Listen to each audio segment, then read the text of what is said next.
The story you're about to see is based on documented fact, but as with most larger-than-life historical figures, time has blurred fact into folklore and folklore into history. However it's read, Sam Houston came this way and left his mark for all time.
Reckon we're gonna fight tomorrow? Or just keep running? I don't know about General Sam or anybody else, but I'm gonna fight. Just as far as I'm running. You ain't scared, are you, son? Scared? That hole's one of my boots from running all over Hades and back. Too tired to be scared, Uncle Jimmy. Sure am dry mouth. 4 bullets, 4 Mexicans. Don't need no bullets for that thing.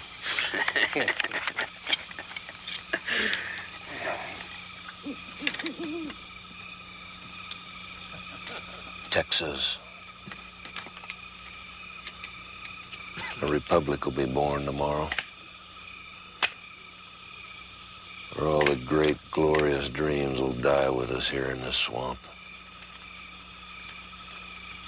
But I don't intend to die. And neither, I think, will Texas. So many lives slaughtered. Goliad. The Alamo. No, by God, it's time the other fellas did the dying.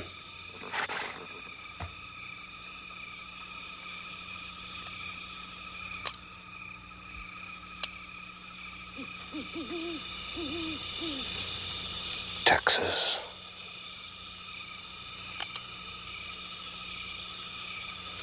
Santa Ana thinks we won't fight.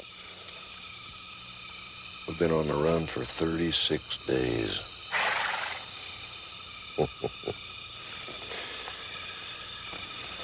Everybody else figures me for a coward. Why not the Mexicans, too? I've been through the camp tonight. The men are angry. They're ready for a fight. They want revenge, Sam. With the Mexicans this close by, they can taste it.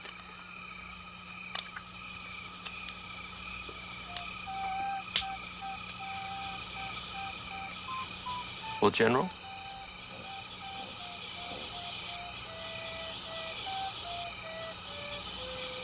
we fight?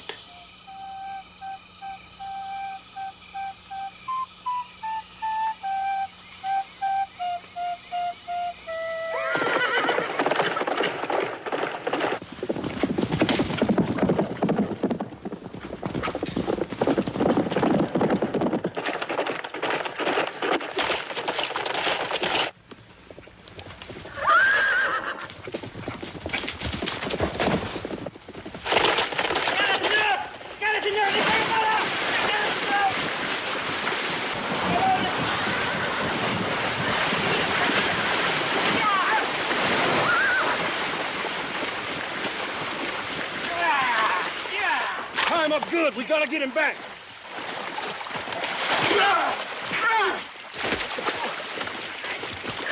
¡No me mate, señor! ¡No me mate! ¡No me mate, señor! Halt! Who are you? Get out!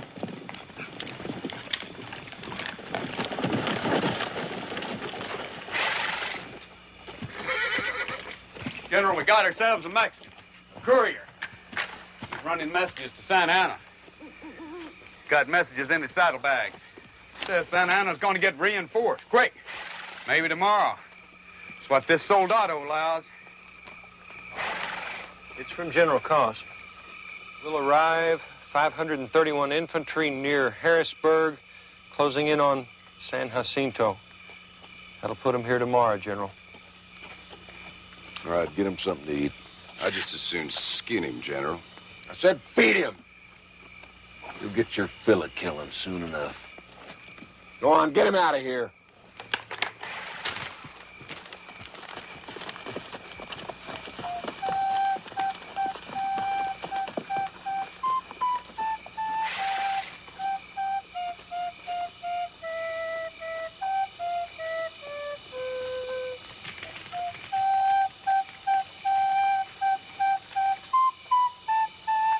Don't you know another tune? No, sir. Only one I got figured out, General Houston. Come to the bower. You got any help, man? Well, no, sir. Not much. Just me and Dick, and then there's this one other fella. What about you, Dick? I just keep time, General Houston. Whatever's the step. All right, boys. Play your love song. We can raise freedom to a love song. Maybe even better than the military march. There's a violent courtship ahead of us. Play your love song. Freedom. Texas.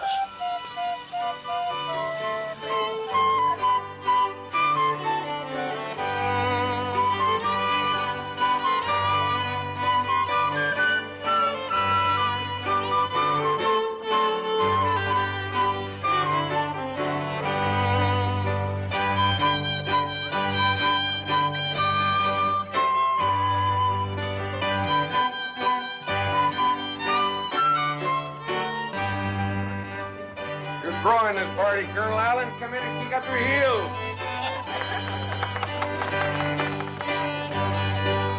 Sam Houston married my daughter, Eliza, in Tennessee in 1829. Houston was a very popular governor. He was the most handsome, the most intelligent, most gifted man in all of Tennessee.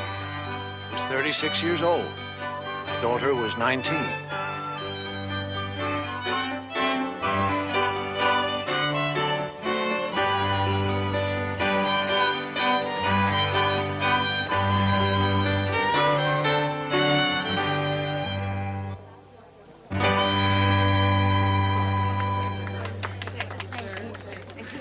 Colonel Allen, sir. Governor Houston.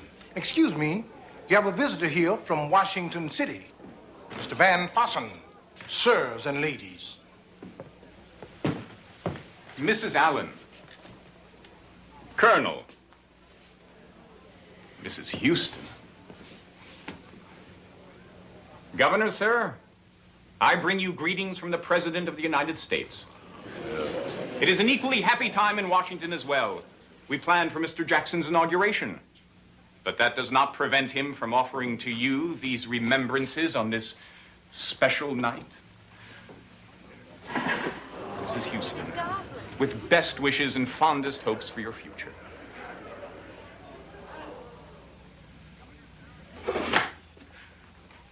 Governor, sir, from Old Hickory himself, a general's ration of fine executive elixir. Thank you. Well, now we can do some celebrating.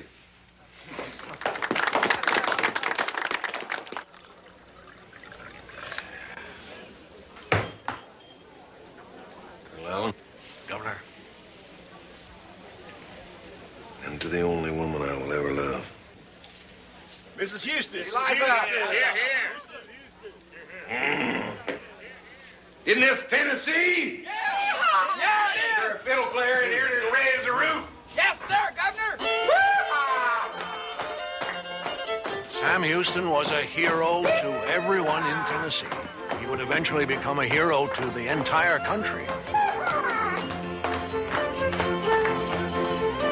Does a gentleman dance to that sort of music at his wedding? Sam Houston does, darling. Come on. But to my family and to me, he was, I must say, a lousy bastard, and I sincerely wish I'd shot him through the heart the first time he came into my home.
Liza? Liza, are you all right?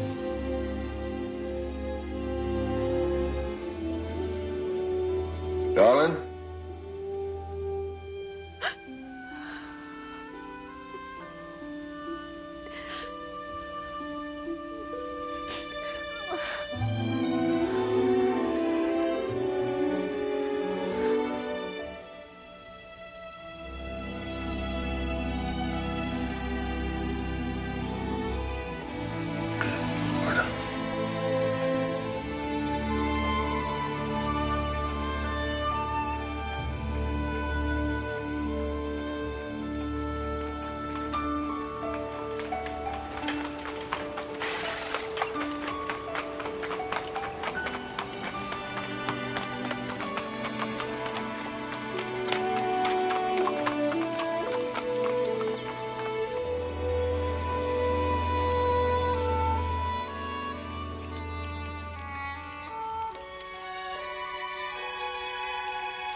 truly sorry I frightened you last night. Forgive me.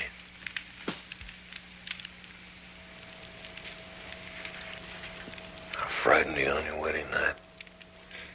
Undressing for a man for the first time. Coming to his bed.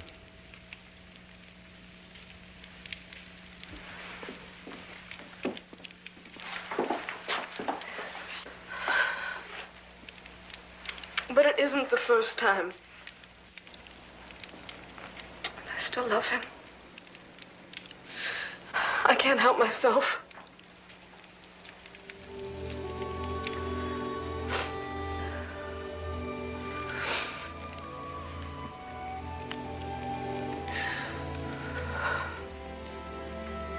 Are you certain? Still love him? Yes. I won't ask his name, but why have you engaged in this mockery? I'm sorry. You're the governor. My father loves power and influence. It wasn't possible to refuse.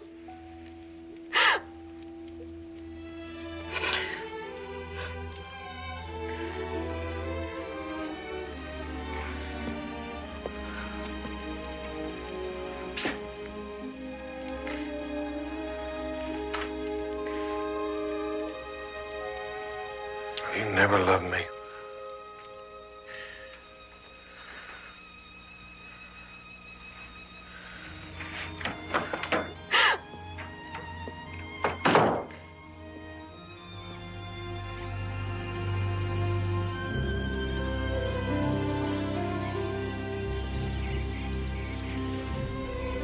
By God, you cannot just return my daughter to me, sir, like so much soiled clothes or damaged goods. Far from damaged, sir. I assure you, your daughter has not been touched. Our marriage is not consummated, and I shall avow that it does not exist. You do not understand. You do not just have patience with the girl. Your daughter is blameless, Colonel. It is entirely my fault. If she wishes to tell you more, then she will. But I assure you, this is not something time will heal.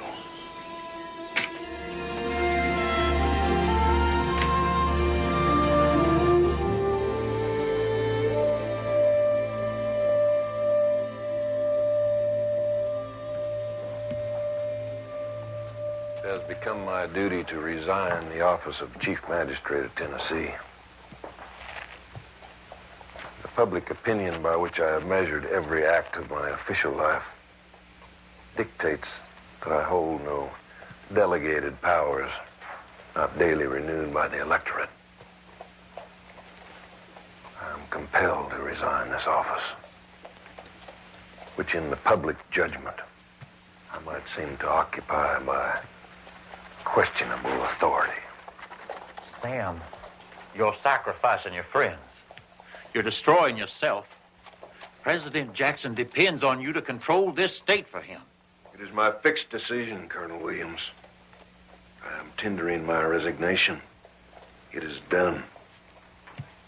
Sam, go back to the woman. Make amends. Your political enemies are hanging you in effigy in the streets, and you do nothing. Sam, you're a fighter. Now, don't let Colonel Allen's people force you out. You win nothing this way. If you let Allen drive you out of office, then the rest of the state will brand you a traitor and a coward for quitting. What man posts Sam Houston a coward? You, Colonel Williams. Sam, we're your friends. You owe us an explanation at the very least. He's right, Governor. Gentlemen, this is a painful and very private affair. I'm deeply sorry, and I won't trouble you no more. I'm leaving Tennessee forever.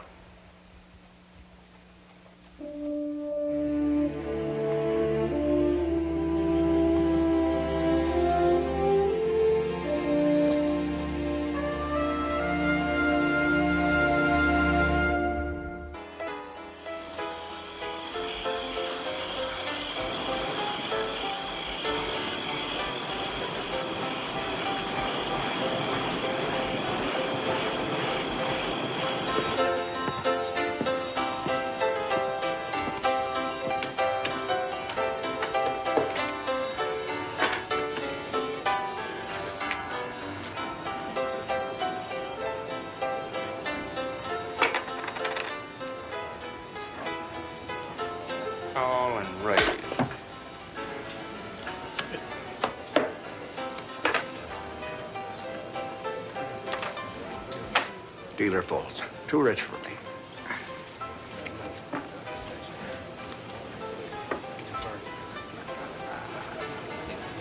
Fortune has given up on me entirely, sir. The pot is yours. You take it, stranger. I don't care to beat a man that's broken down already. I don't care to shoot a man mistakenly. You insult me, sir? I don't know what broke your spirit, my man, but your self-pity stinks. Dead men don't smell pity. You have a pistol? Houston, don't! Houston? Sam Houston. And history will want to know who I killed tonight. James Bowie. You are indeed Sam Houston. My apologies, sir. I've heard of your misfortune. Mr. Bowie, please pick up the pot. Before some damn fool gets killed here.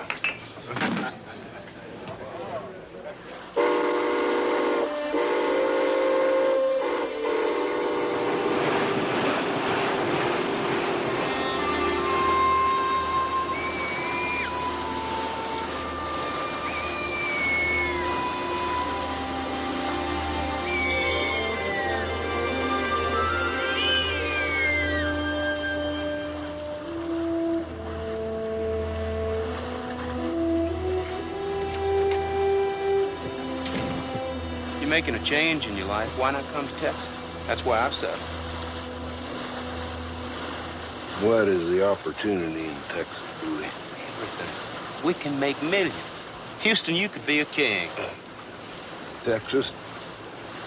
Mexicans might object. It's ours if we want it. The Mexicans can't hold it against an army of good men. We could revolutionize it in 6 months. Hell, there's only 5,000 people in all of Texas if you don't count India.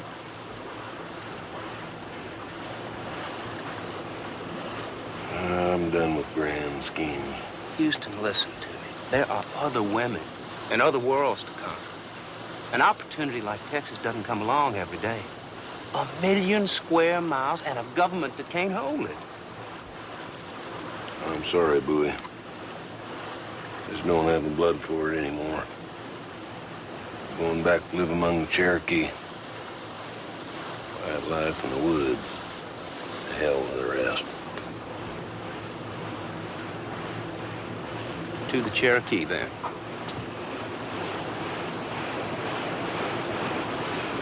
Texas, sir. You should be free. She will be, Houston. It's just a crying shame you won't be there to share the glory.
Colena, Aguiji.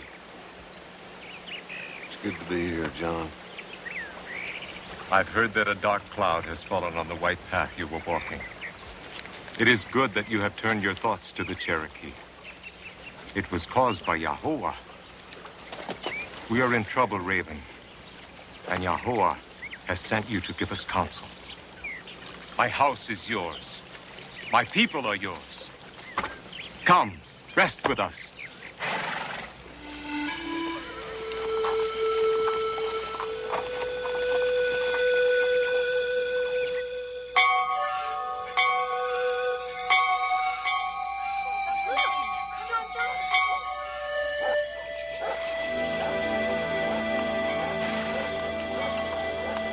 I had known Sam Houston, Colina, the Raven, when I was a girl, when the Cherokee lived in Tennessee. His father was dead, and he spent much time with our people. Chief John Jolly made the Raven his son.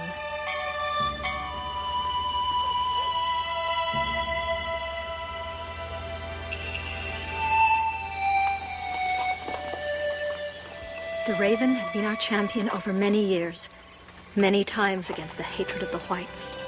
He spoke for us to the great and powerful Andrew Jackson.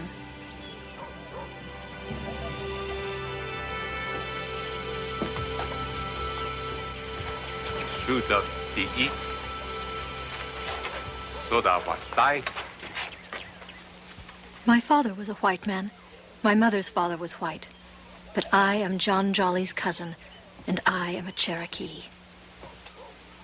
Diana Rogers, my cousin. It is an honor to meet the Raven again. Diana.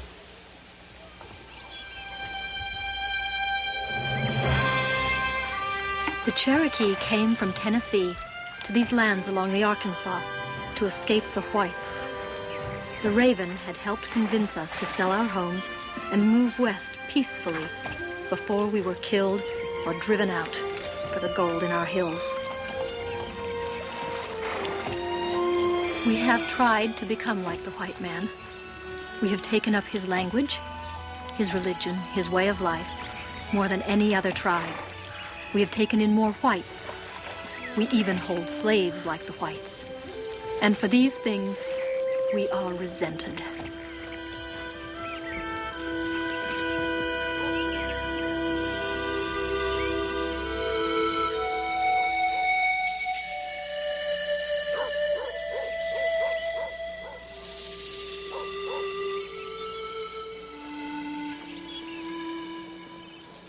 The Raven joined in with the people. He did not stay outside the circle with the other whites, but became again one of us. He was a brother and a father to the people and the children. The Cherokee loved him, and I loved him too.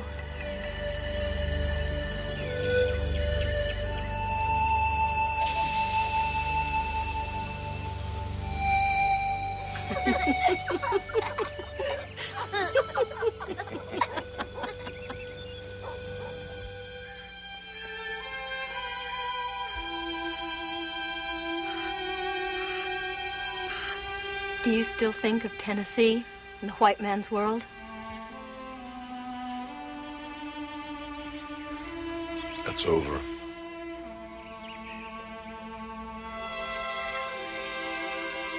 Our life here is hard, but you're much admired and greatly loved.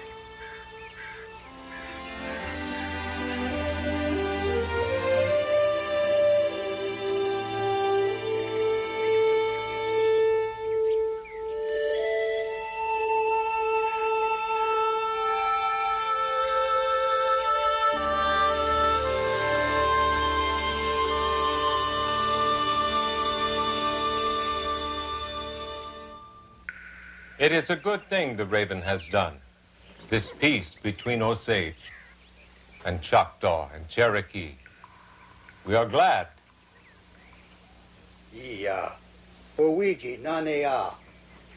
No man has ever been so effective a peacemaker among the tribes as Sam Houston. No white man has ever been so respected. The Raven has a very great power.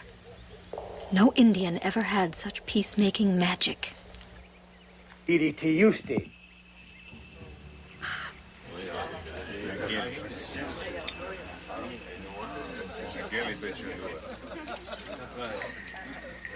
Once again, you have brought peace to the tribes, Raven. Shall we wager a horse on how long until the next battle?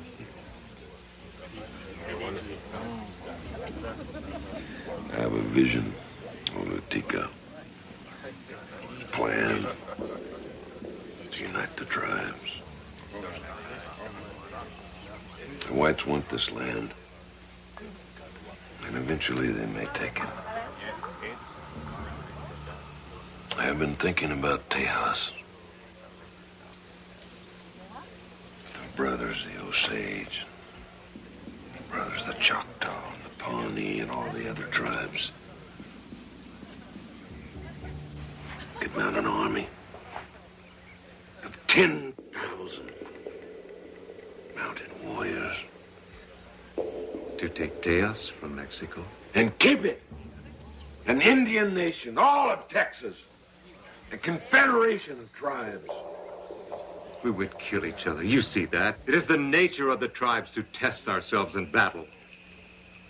Texas is big enough we could scatter the tribes, keep them away from each other. I will see to it that there is no war. You will be chief. I will be president. This will be a republic. An Indian republic. Think of it. I think, Raven, you want to be a king more than a chief or a president. And the king of Tejas will need a queen. I swear my plan will work. A free and united Indian nation, equal to Mexico, equal to the United States. No white men will ever steal your lands again. Think of it. An Indian empire. Yes. And I still think you just want to be a king. White men are going to come in waves like the ocean. And eventually they will destroy you all. Listen to me. I don't listen to whiskey talking. You're drunk. Son.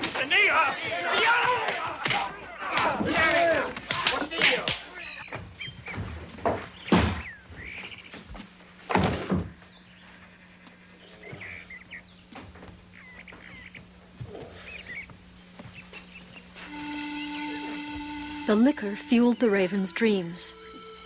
The spirits in the liquor often made him a fool to our people. But I think he used the spirits more than they used him. The liquor always wore off, while the dreams lasted.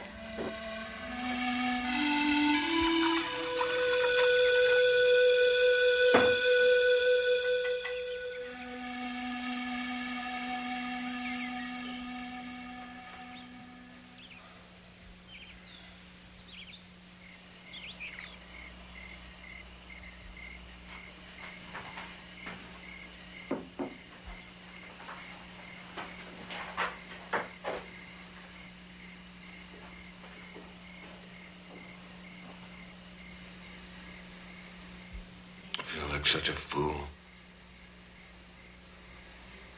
Such a failure.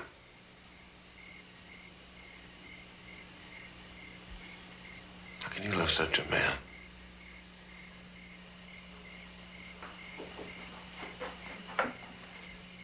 The Indian nation is no foolish scheme.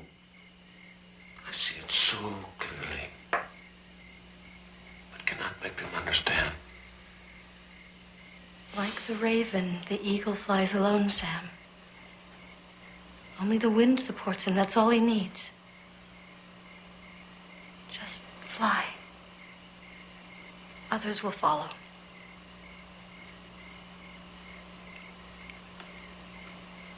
You search for courage in a whiskey bottle. But the spirits you need are inside of you. You are the eagle, Sam. Learn to fly. And to trust your heart.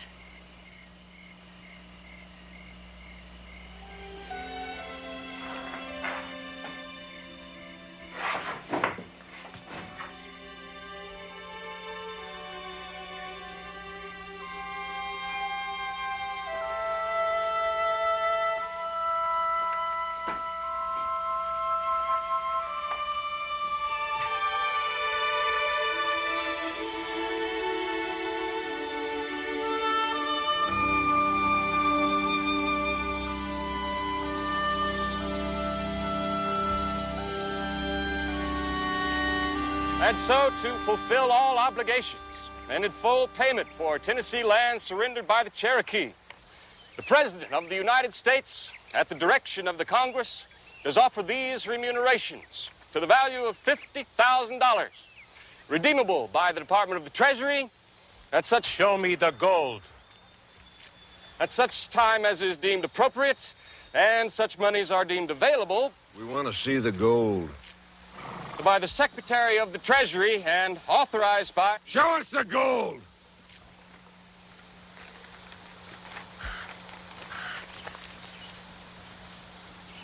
Open the strongbox, Sergeant.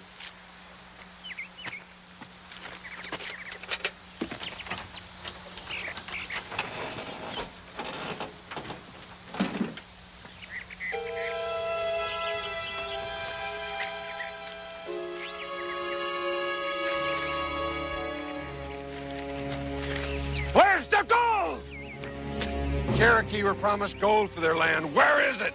Now, the Army is only an instrument of policy, Mr. Houston. This script was authorized by the Congress. It's all there is. Worthless paper for half the land in Tennessee. By God, sir, I'd have these men kill you.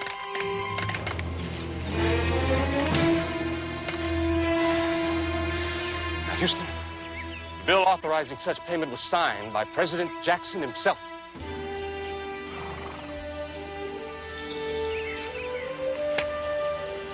The payment of worthless scrip for the Tennessee lands awoke the Raven from his slumber. He vowed to go to Washington and plead the cause of the Cherokee before the lawmakers and President Jackson.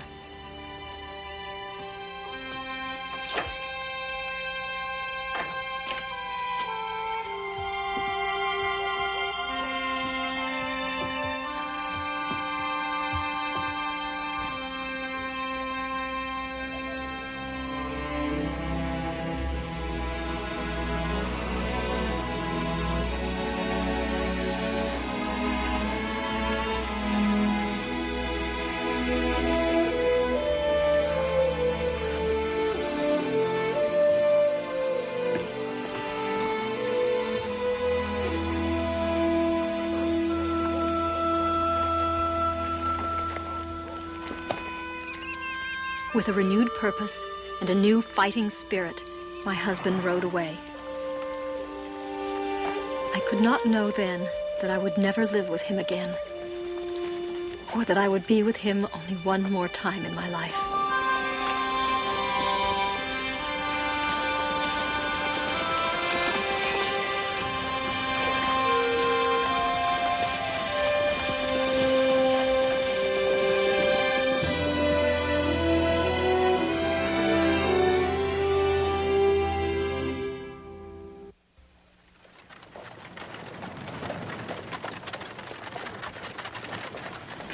Newspapers and in the halls of Congress, they are saying that you did not come to Washington to help the Cherokee, but to get rich off the Indians. That you intend to set yourself up as the only agent for Indian contracts, the only trader to the Cherokees and the other tribes, so that you can steal from them. In fact, they say that you have stolen a fortune from them already, Sam. Look at me, Senator. Where is the fortune? How could I be stealing from anyone? The only reason I want the government contract to supply the Cherokee is because all the Indian agents are so corrupt. They say you got the Indians to give you all their paper money and that you will cash it in for gold, for yourself. I know what they say, Senator. I've read the papers. I've also offered to kill some of them if they don't apologize. Here comes your opportunity. That's the leader of the pack. That's Stanberry, honorable representative from the state of Ohio.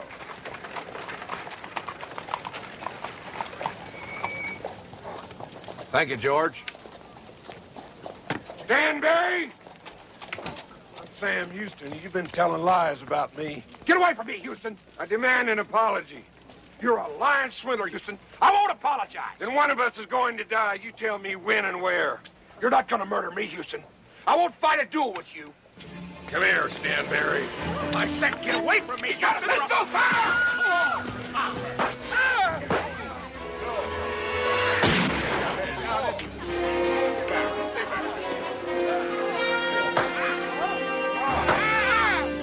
Sam, you are a damn lightning rod. I've never known anybody at the center of so many storms. You pulled a pistol on me, General. I know how to kill that yellow coward. You want a glass of bourbon? No. You gone and got religion? Well, I suppose not, living out there in the swamps with those heathens. I'll wager there is not one drop of Christian charity in that whole Indian nation. They keep their word when they give it, sir. Is that so? You promised the Cherokee gold, Mr. President. I promised them payment. I helped negotiate that treaty. You promised them gold.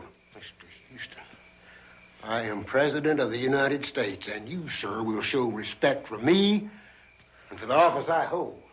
Which one of you lied to the Cherokee, the man or the office? That will do, sir. I don't care to discuss this anymore. Did you intend on keeping the promise when you made it? There is pitifully little gold left in the treasury. And there are more claims against it than I can count. The Cherokees will have to get in line behind the Washington bankers. Until then, they have to be content with what was sent. You disgrace yourself and the office in their eyes. You disgraced yourself in my eyes. You deserted me in Tennessee. You ran out of the governor's house like a boy scared of a ghost story. I wrote you of my reasons. You let a woman drive you out of the highest office in the state. No more foolish outrages than fighting a duel over a woman of questionable reputation.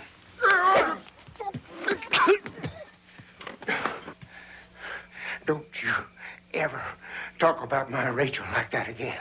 And you, sir, will never mention to me the events of Tennessee.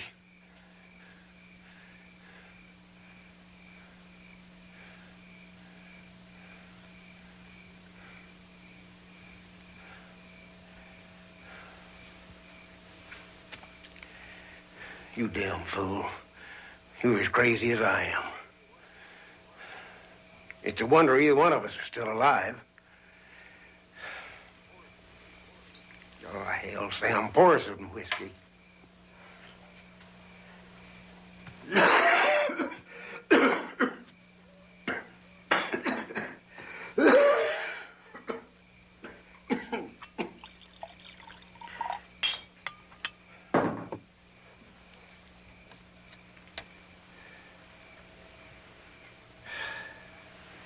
Where else, sir? And yours, sir. Excuse me, sir. But I have a vote from the House. Good news or bad? The House has decided that Mr. Houston shall stand trial for contempt in the beating of Mr. Stanbury. You, sir, will be put before the entire House of Representatives. Congratulations, Sam. You have just made history. Congress has never tried to censure an ordinary citizen before. It's a first. They claim privilege because you've been a congressman yourself. It was a fortunate opportunity. Opportunity? To serve several years in prison? Jackass. I came here to speak for the Indians. No one listened. Now I have the opportunity to speak directly to Congress. I'll risk a prison sentence for that, Mr. President. Sam, Congress won't listen to you any more than I have. You need a good lawyer. I am a good lawyer, sir. But if you think you can defend yourself against that pack of hyenas in the U.S. Congress, then you'll believe I'm a ballerina in buckskin. I can be somewhat persuasive. Well, you are somewhat ridiculous in that outfit. John, would you introduce Mr. Houston to a tailor and a barber?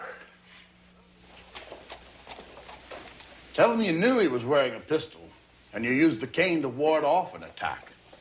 Truth is, Senator, I would have beat the man with or without the pistol. You better go lightly when you start sprinkling the truth around this town. People here seem to think it's poison. Retained Francis Scott Key as my attorney. Scott Key, the poet. You want a poet for a lawyer? I've written some poetry, Senator Buckner, and I've done some acting. I prefer Shakespeare. Good heavens, Blair. What hasn't the man done? I have yet to perform on a national stage. Tomorrow I will address the House and the nation. Sam, quit moving about, for God's sake.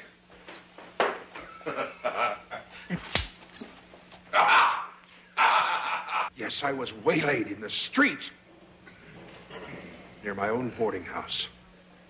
Attacked, knocked down by a bludgeon. Severely wounded and bruised. By Samuel Houston, late of Tennessee. The words spoken in my place in the House of Representatives. For which reason, I've been confined to my bed and unable to discharge my duties in the House or attend to the interests of my constituents.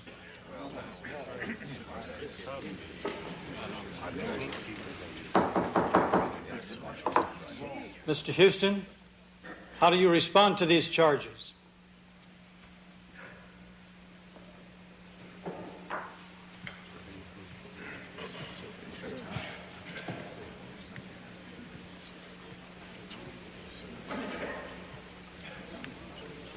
Mr. Speaker, honorable sirs, arraigned for the first time in my life on a charge of violating the laws of my country, I feel all the embarrassment which my peculiar situation is calculated to inspire. The charge which has been preferred against me is one of no ordinary character. But I have only to say to those who rebuke me, I seek no sympathy, nor need. The thorns which I have reaped are of the tree I planted. They have torn me, and I bleed. Poetry? He's quoting poetry? Junius Brutus Booth said Mr. Houston could play Richard III with no more than a week's rehearsal. What's Mr. Booth doing in Congress? He's fascinated by the trial, sir. Actors, poetry. You might as well add trick dogs and charge a dime admission. There is a bright, undying thought in man that bids his soul still upward look to fame's proud cliff, and longing look in hopes to grave his name for after ages to admire, and wonder how he reached the dizzy, dangerous height, or where he stood, or how. Sometimes they break out in applause. Other times you can hardly hear a single person breathing. He's got them spellbound. I take it Mr. Booth is still fascinated by the performance. Sits in the gallery, sir. Front row. Well, what about Houston? Has he ever answered the charge? Well, he sort of went right past it. Oh, he admits he beat the man, but he's got them thinking that Stanbury deserved it. And when I left, he was instructing them on liberty, tyranny, and the ill treatment of the Cherokee by this government. I would willingly give my life as a guarantee for the protection of the members of this House. I would be the first to protect them, the last to insult their feelings or to violate the sanctity of their persons.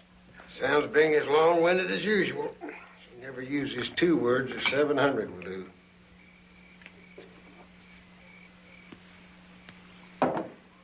Thank you, Lonnie.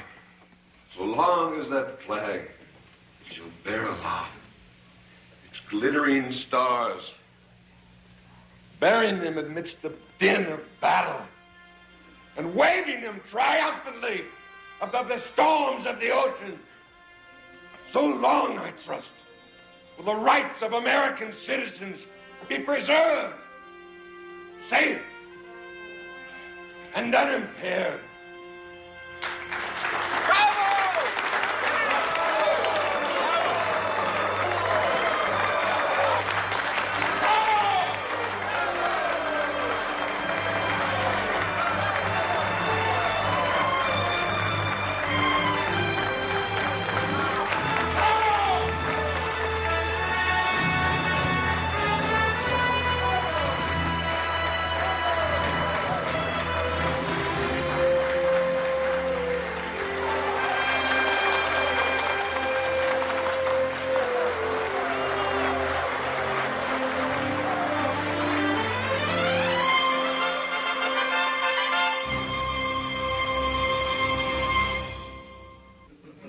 Gentlemen, I ask you to join me in a toast to a great victory by the longest-winded man alive.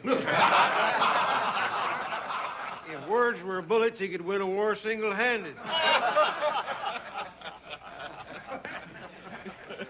To Sam Houston.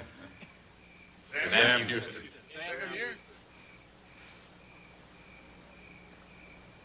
I'll raise my glass to the man I owe everything today. I was a forgotten man. I was dying out. Had they taken me in front of a justice of the peace and fined me $10 for assault, they would have killed me. Instead, I was given a national tribunal for a stage.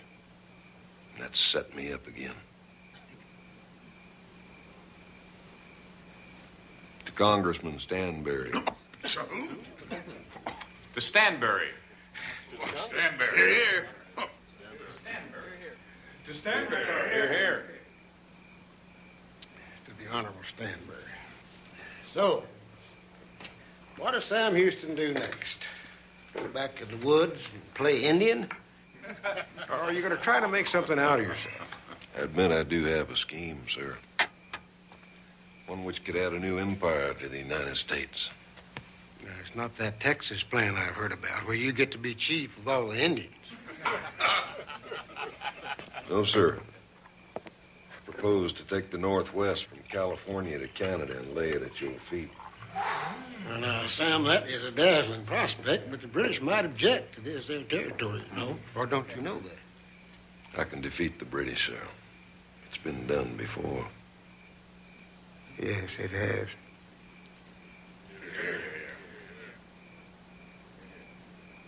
But no, Sam.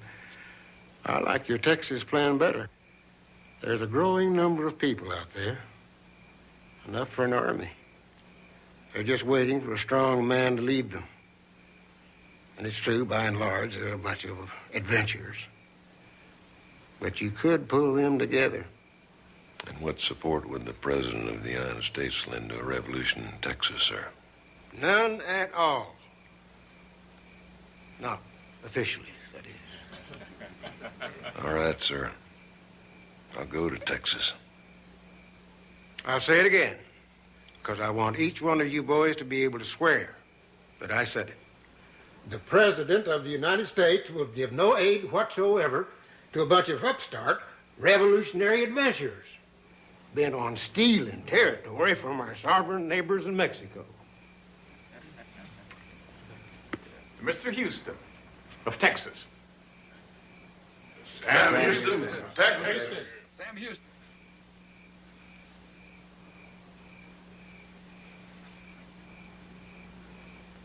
Rector, I want you to see to it that Houston gets to Texas. I want you to make sure he doesn't stop along the way and shoot somebody or get shot by somebody. But I don't want any more scrapes. One more misfortune befalling Sam Houston, and he's apt to write it right in here to the executive mansion. Well, sir, he said he feels he deserves a more illustrious traveling companion than a U.S. Marshal. I don't care what he feels.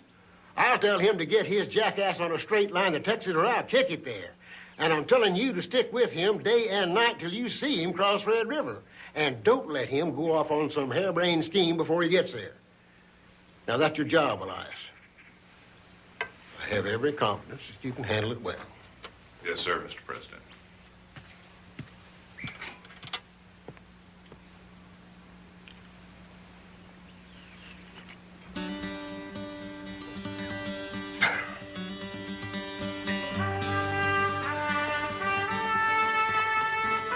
I rode west, then south with Houston and his slave. I liked the man's nerve. He had some contracts in his pocket to buy Texas land for some New York capitalists and $500 in expense money. He carried a warrant from Jackson's War Department authorizing him to treat with Texas Indians. And that was it.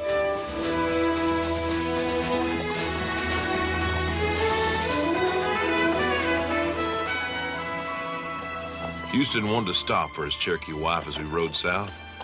She was some woman. And I could almost believe the talk about him wanting to take over Texas just to make her a queen.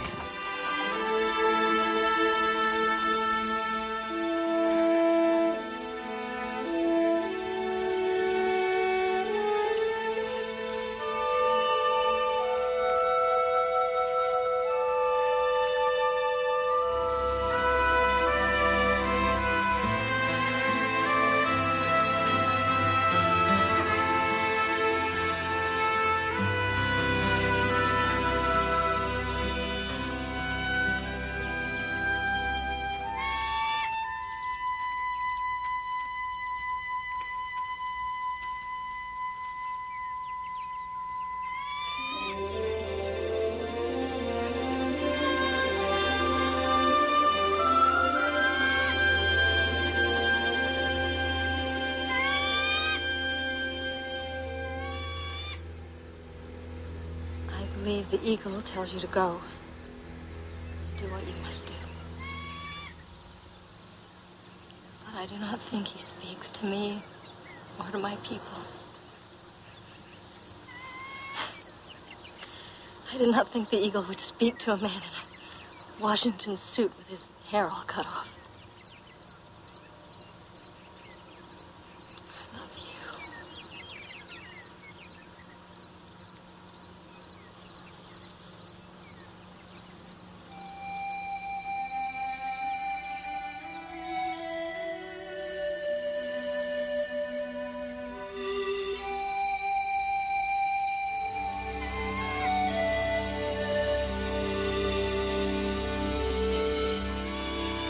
Houston believed in that eagle of his. It talked to him and became his spirit power, the way Indians believe in those things. As for his wife, I know he loved her, but once we turned from this place toward the Red River, why, he never mentioned her again, and he never looked back.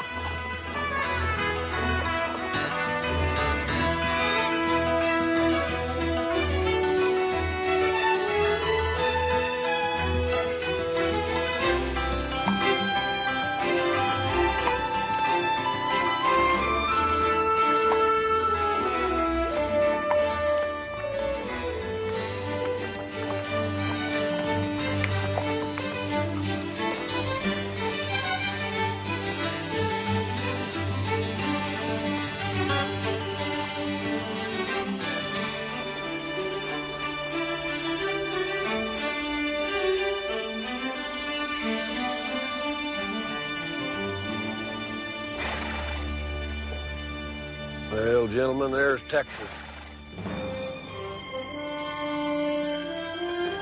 Well, a handshake and all the good luck I can wish for you, Sam. You're a good friend, Elias. I wish there was more I could do for you. Well, sir, there is one thing.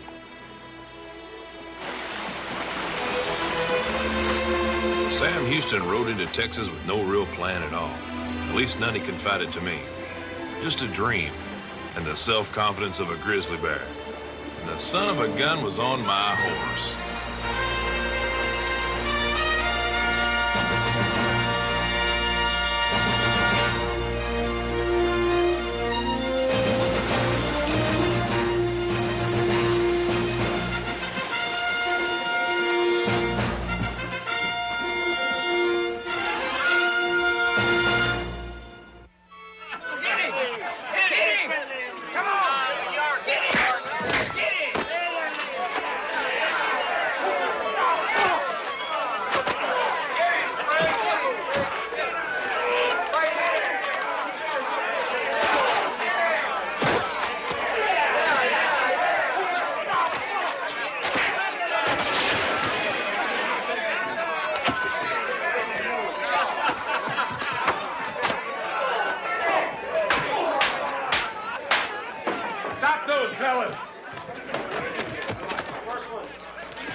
My name is Sam Houston from Tennessee.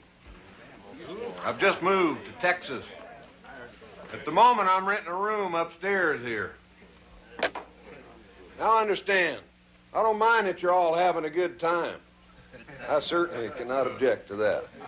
But since I can't sleep, I think I deserve a chance to introduce myself and to announce the fact that I'm setting up a law practice here in Nacogdoches. So, for any worthy cause or case, I offer you my services, and I guarantee they are the best. Now I'd like to buy the house a drink. Houston, we heard about you around here. Did you bring any of that nerve with you, or just your big lower mouth? Both, sir. I brought my nerve and my lawyer mouth to put them both at your command. No need for us to bloody each other, friend.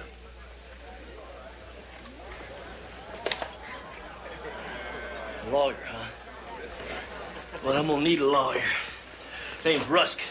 Thomas Rusk. Mr. Rusk, let me buy you a drink.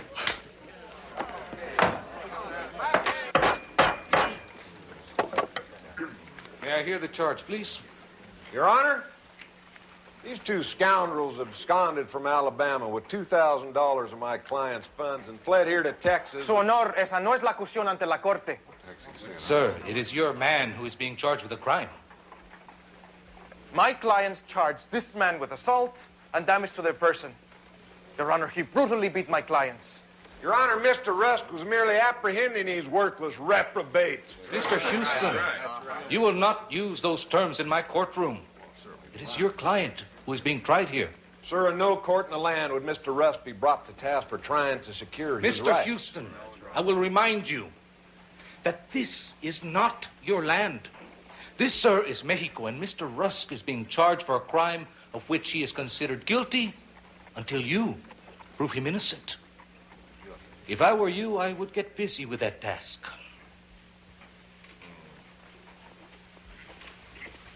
Forgive me, Your Honor. It is difficult to remember that things are so reversed here in Texas that a man can be swindled out of his entire fortune, and you charge him with a crime when he tries to get his money back.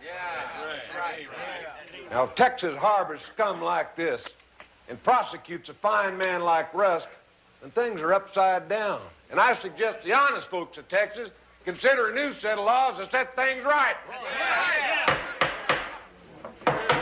You will not preach revolution in my courtroom, Mr. Houston. Is it revolutionary to demand justice in Mexico, sir? Do not blame Mexico because Texas is full of scum like these. Remember the land of their origin. They murder and steal in your country, senor, then scrawl a sign on their door that says, "Gone to Texas," where of course they continue to murder and rob and plot revolution against Mexico. The vermin breed in the United States, then come to Texas to spread their filth. Your Honor, after that heartfelt address to the court, the defense rests its case.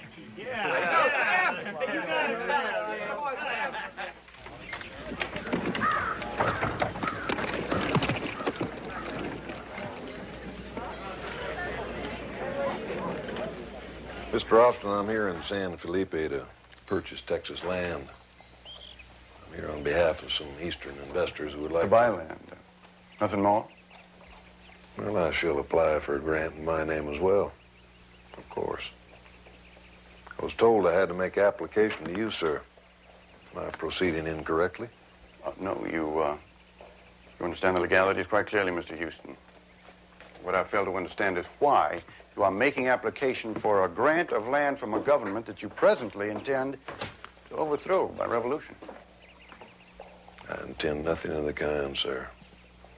I'm here on behalf of reputable clients who are willing to risk their money in Texas. Oh, I was under the impression that you and Andrew Jackson were, let's see, what should we call it? Partners in this Texas adventure? The President of the United States is not a land speculator, Mr. Austin, if that's what's worrying you.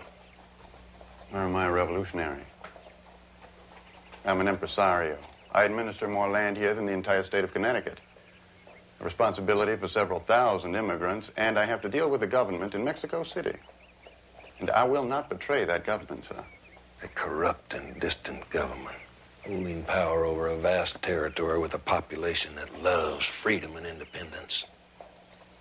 That sounds to me like the very prescription for revolution, Mr. Austin.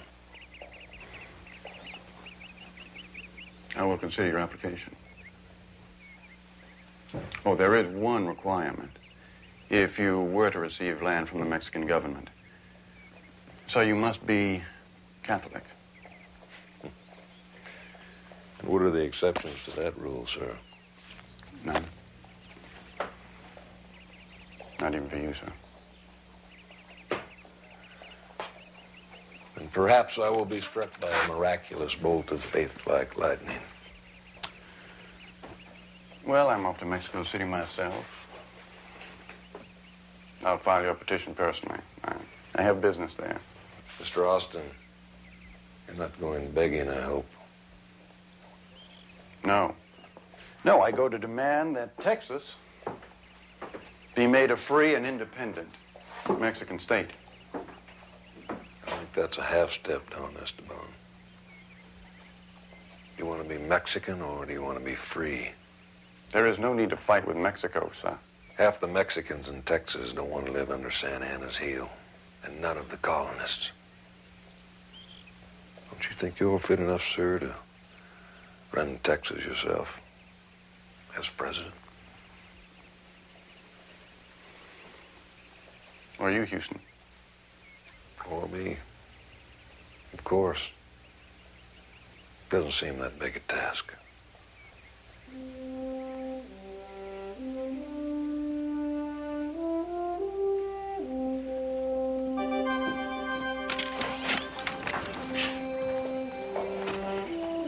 I wish you luck in Mexico City, sir.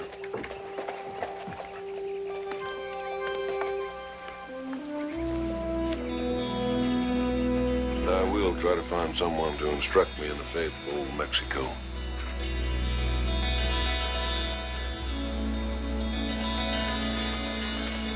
Padre!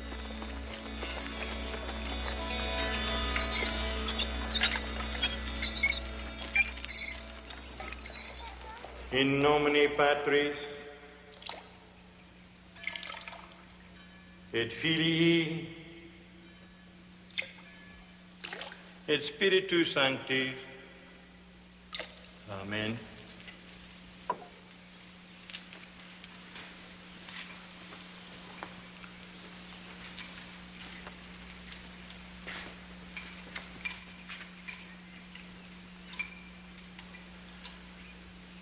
Welcome to the church and to Texas, Mr. Houston. Thank you, Padre.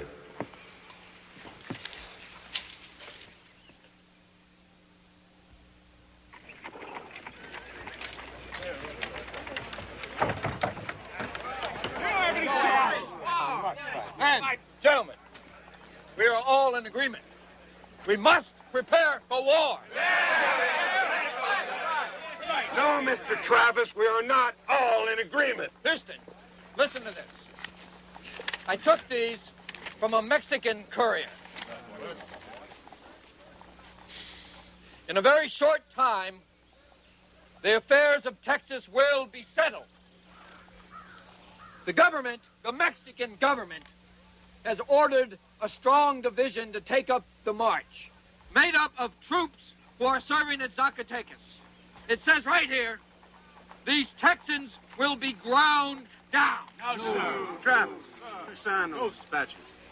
General Martin Prefecto de Cos, in command of the new garrison at San Antonio.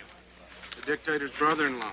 This is no bluff. This is war, Sam. May very well be, but this is not the way to prepare for it. Has anyone mentioned a petition to Santa Anna? Petition? Dr. de Zavala, you helped put Santa Anna in power. You should know what's happening in Zacatecas. I helped make Santana president of Mexico. But when he seized the powers of dictatorship, I fled here to Texas with a price on my head. In Zacatecas, the people have also revolted against his rule. Now he commands an army of 4,000 to crush out any resistance.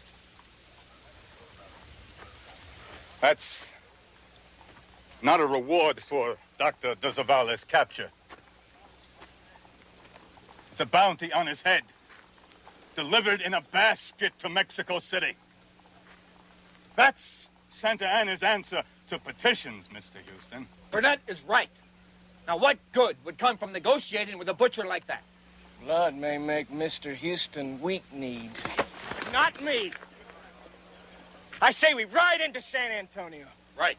We pull this Perfecto de Cos out of his bed and send his head to Santa Anna. He's right. See what the dictator thinks of that, huh? Right. It's time we put our army together.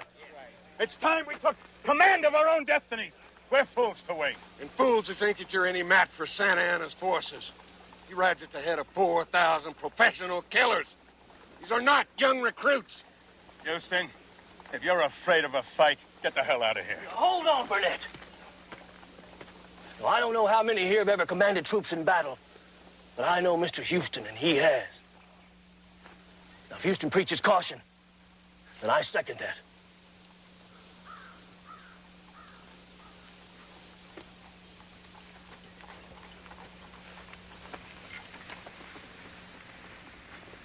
How will you fight, Mr. Burnett?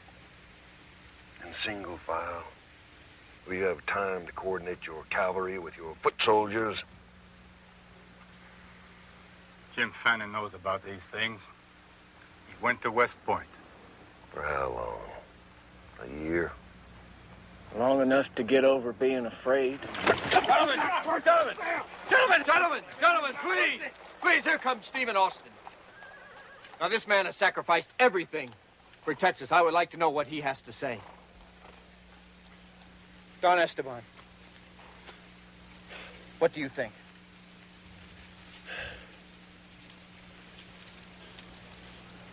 Well, I went to Mexico to plead with Santa Anna. Make Texas an independent state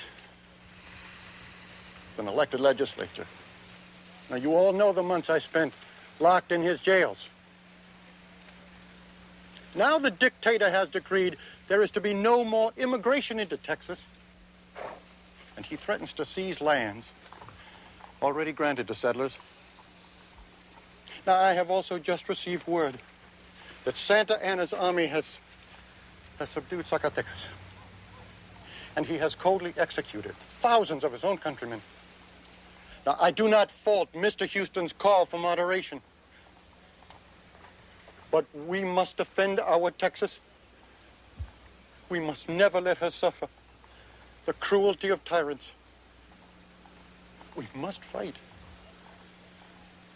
We must have war.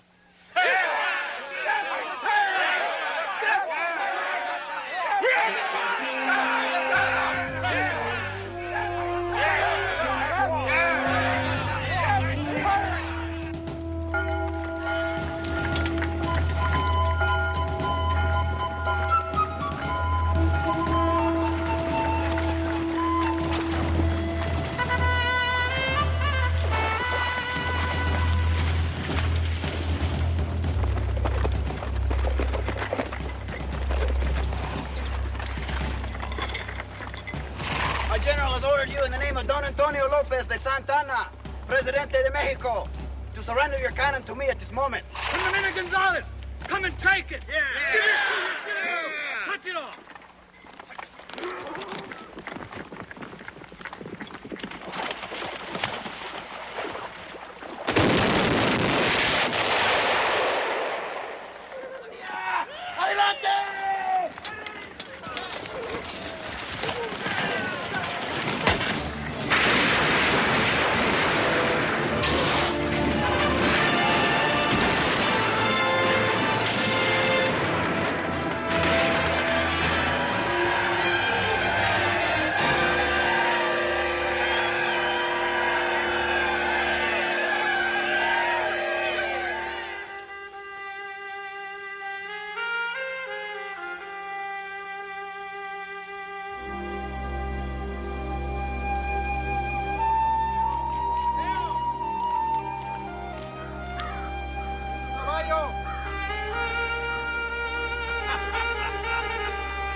1,500 muskets, 30 kegs of powder, and 18 artillery pieces. We broke through the walls from house to house. Those cannons were nothing up against us.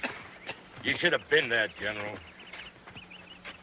Where are your prisoners being kept, Colonel Burleson? Send them back to Mexico? They signed papers of parole that they would not fight in Texas again. Sweet victory, Sam. It's a disaster, Bowie. Santa Anna will march back in here with those troops you paroled and 5,000 more. Where are the rest of your troops? We told you. The war's over, Houston. Most have gone home. And I'm telling you, by March 1st, we've got to be prepared to meet an army of thousands. Probably led by the dictator himself. You don't know any of this, Sam. First thing you can do, Colonel Bowie, is burn that mission to the ground. You don't tell me what to do, General. And you most certainly don't tell me to burn down the best fortification in Texas. We can never hope to defend this place.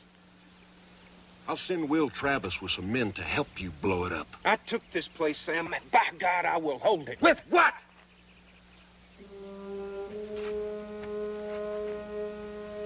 If General Cost couldn't hold this place against your small troop, how do you hope to defend it against Santa Anna?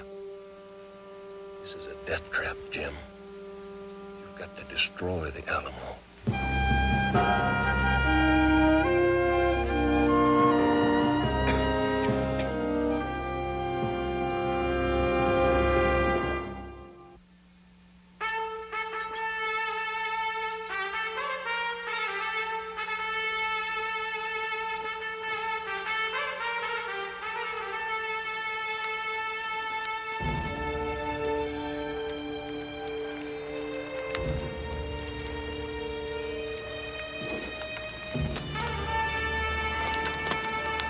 To the people of Texas and all Americans in the world,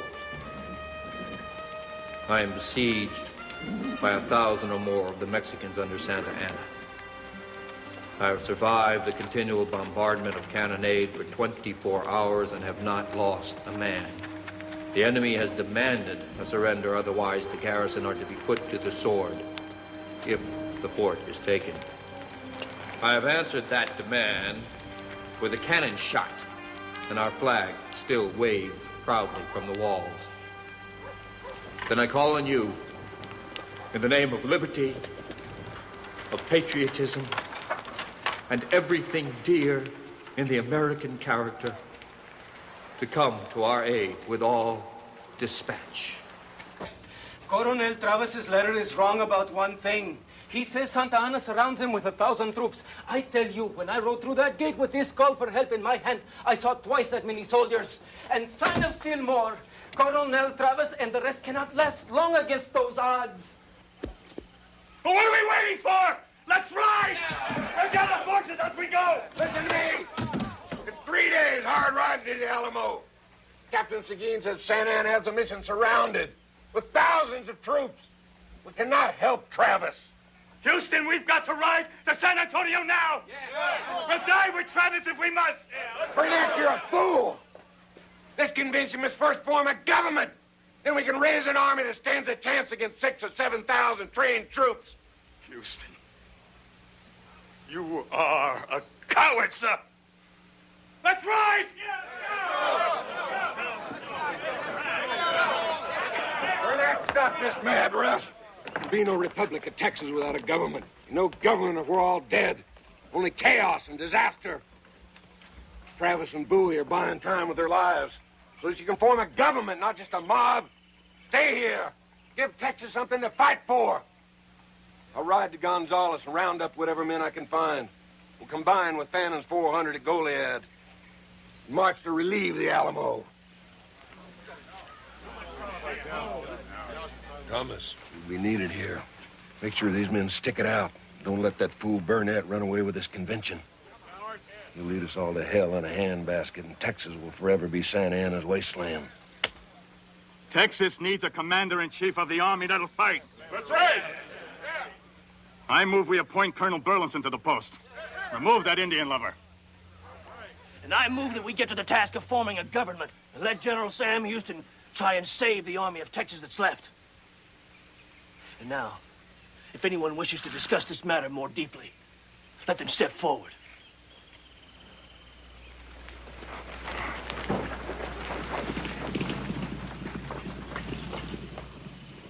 We seem to have our first vote. And it's unanimous.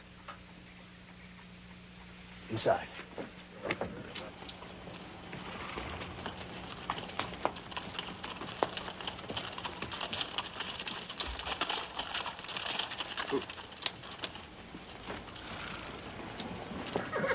Hay que hacer más fogatas. Y pronto. Hay más rebeldes muertos en la capilla. Quémalos todos.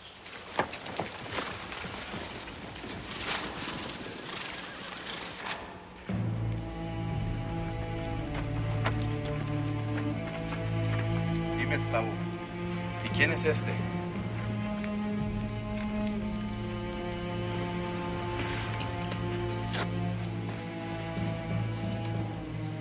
This is Colonel Travis. He was commanding. I belong to it. Adelante, quemen el cuerpo.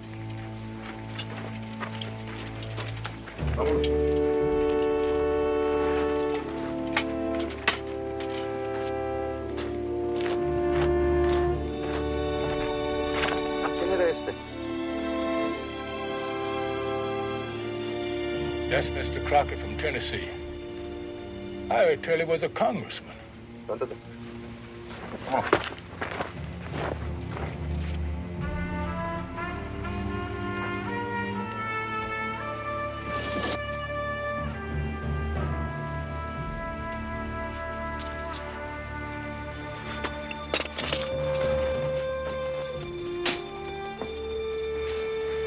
¡Alto!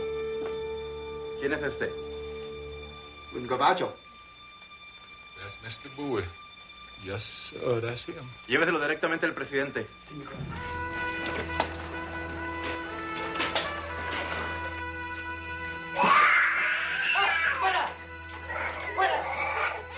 americana, llévensela al presidente.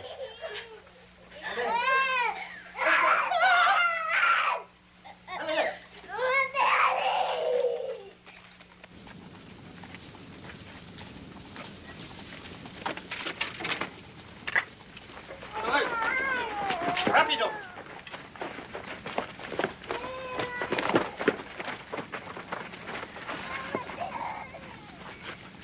Tráiganle a la mujer y al negro también. Quiero que vean lo que hacemos con traidores.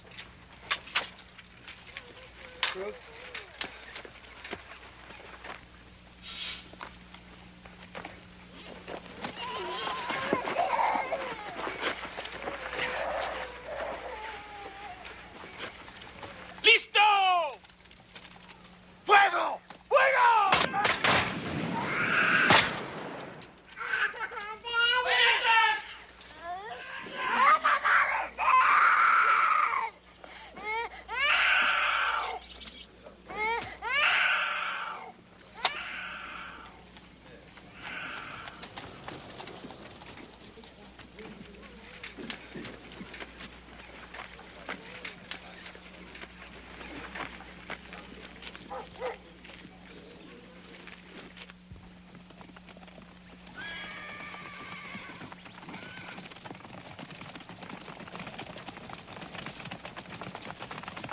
How many volunteers were in Gonzales, Mr. Seguin? 200 or 300 when I rode through, sir. But the men of the town are at the Alamo with Travis and Boyd. What about Colonel Fannin? He never responded to your order to march to San Antonio. Still in Goliad? So it would seem, sir.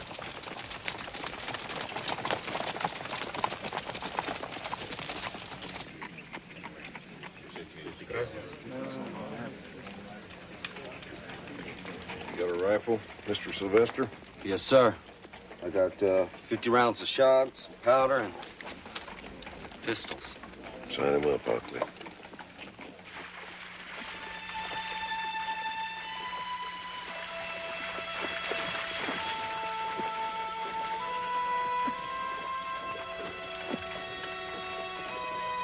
Name's Robinson, sir. Got this trade long rifle, some shot, bar lead, this Damascus blade. General, it's best you come. Quickly. Go on with it, Mr. Hockley.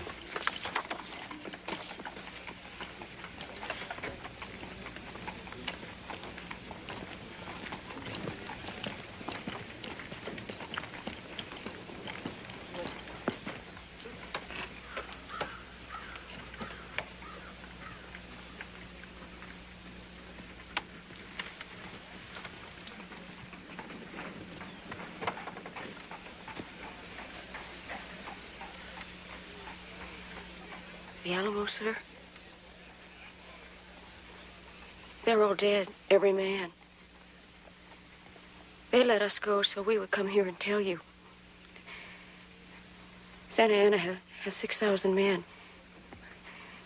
He'll raise this town and every other in Texas that doesn't surrender to him. He'll burn everything down. He'll kill every human being. Men, women, and children. The ones that surrendered were lined up and shot. The wounded were bayoneted. He burned the bodies, all of them. My husband's too.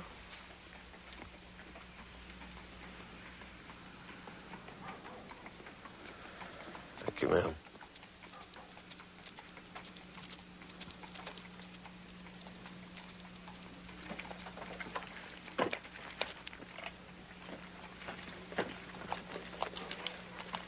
It's only 60 miles to the Alamo. Santa Anna and his 6,000 could be here in 2 days of hard marching. We had 374 men this morning. Colonel Fannon's got another 400 at Goliad.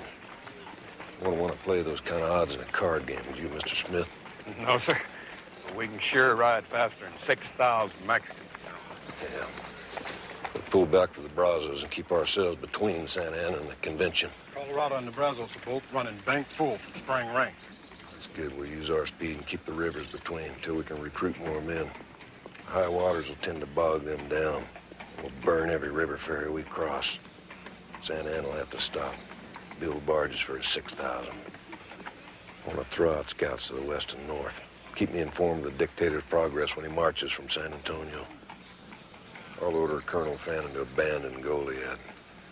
Pull back to the Colorado. Damn! Scorch the earth. I'll burn every building. I'll poison the water in every well. Colonel Burleson, form up the army and set the civilians on the road. We'll march in 2 hours. No stragglers. Yes, sir. Mr. Smith, I want you to say nothing now. But stay behind and burn Gonzales when we're gone. Burn it to the ground. Yes, sir.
Renegades were looting a farm, stealing, raping.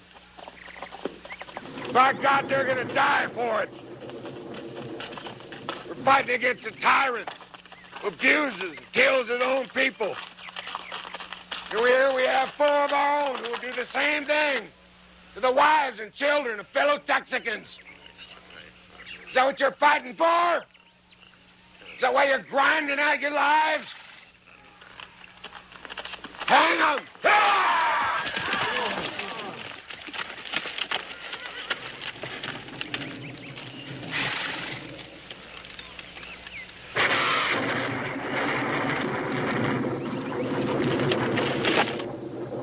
Now, Jeff Smith says that General Cessna's lead force is just west of the Colorado. Gentlemen, there's our chance. A chance for what?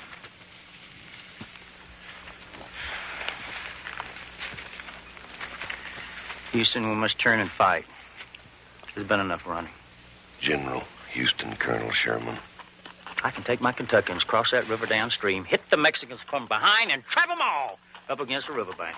And what will that accomplish, Colonel? It will accomplish a victory, General. A badly needed victory. At what cost? How many Kentucky men dead? If you're afraid to fight, Houston. We're not. You really think I'm afraid to fight, Baker?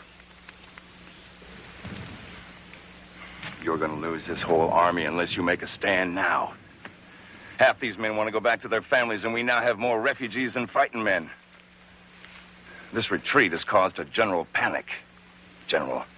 The slaves running free everywhere since this panic started. And some of your Indian friends are starting to raid all over Texas since we've been running. Men have got to protect their families if you won't do it. General Houston!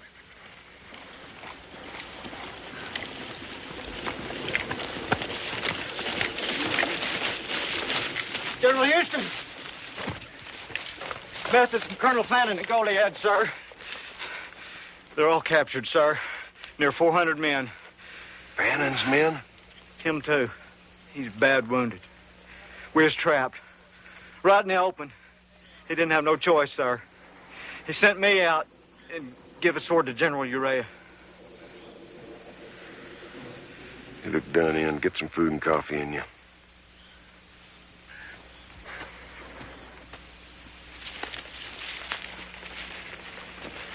Houston, your army is dwindling away. If you don't fight now, there'll be nothing left to fight with. And nobody left to fight for! We've got one hope, Colonel Sherman.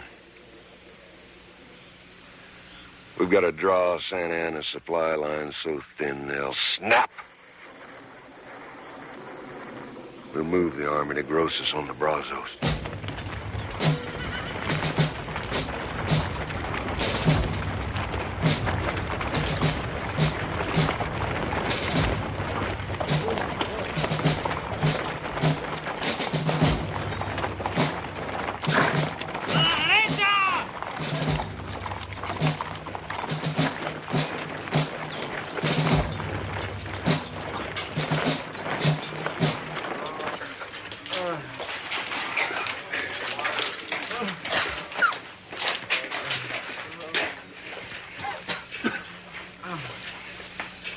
Coronel Fannin, el presidente Santana orders your death, sir.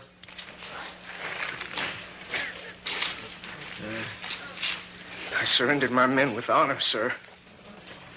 And with guarantees.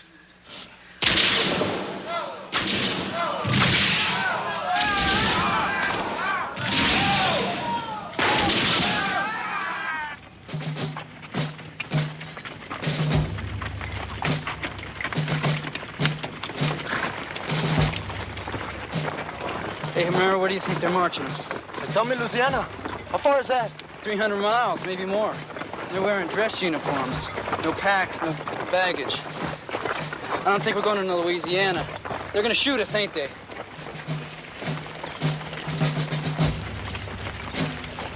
¡Compañía! ¡Alto!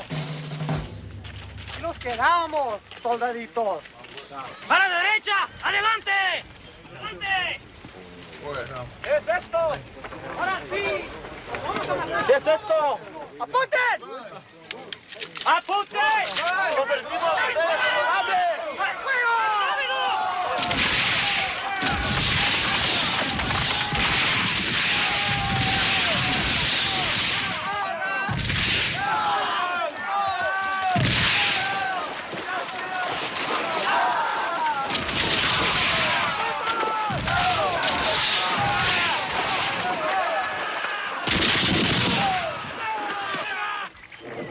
men sitting here on the browsers for?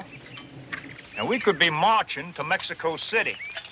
We could take over all of Mexico while Santa Anna's up here chasing your elusive Mr. Houston all to hell and gone. You want satisfaction?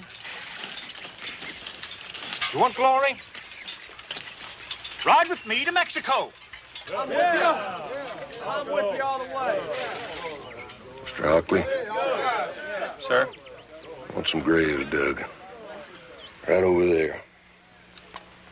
Someone die, sir? Somebody might. It's all done, sir. You know what these holes are for? Mr. Lamar? They look like graves to me. They are graves, sir. And I'll make a promise to all of you. Any man who goes through my camp beating for volunteers for any misadventure is gonna lie in one of these holes. I want all you officers to make sure that every man here marches past these graves and gains an understanding of my warning. We have a short time here to turn this mob into an army. I want no more distractions.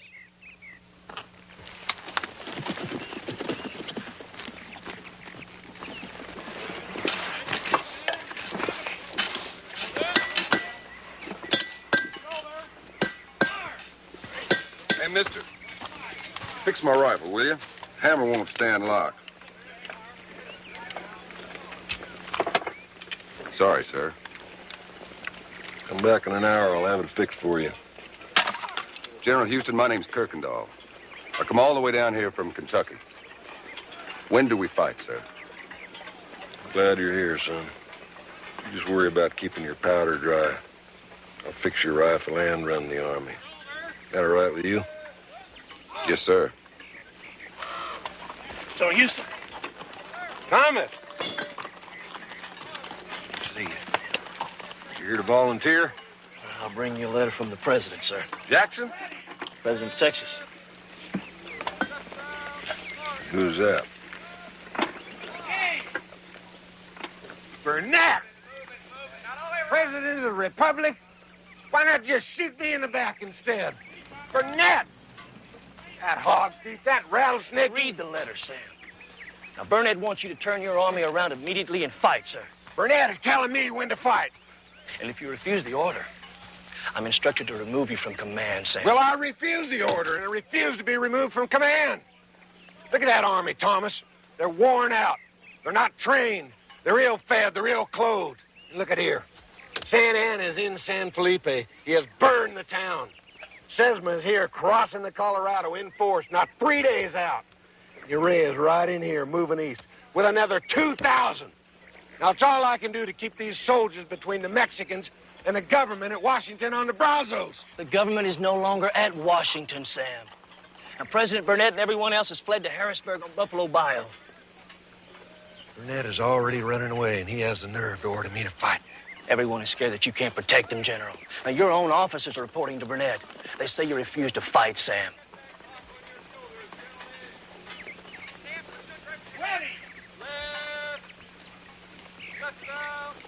Thomas, I realize that the whole of Texas is in a panic.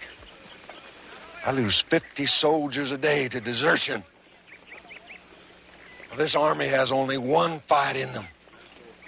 And I'm going to pick the time and the place for that one battle. To hell with my officers.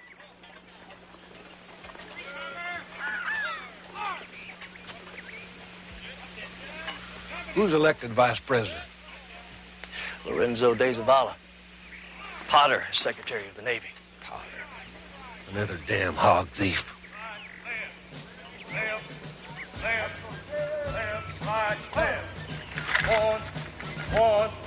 One, two, one.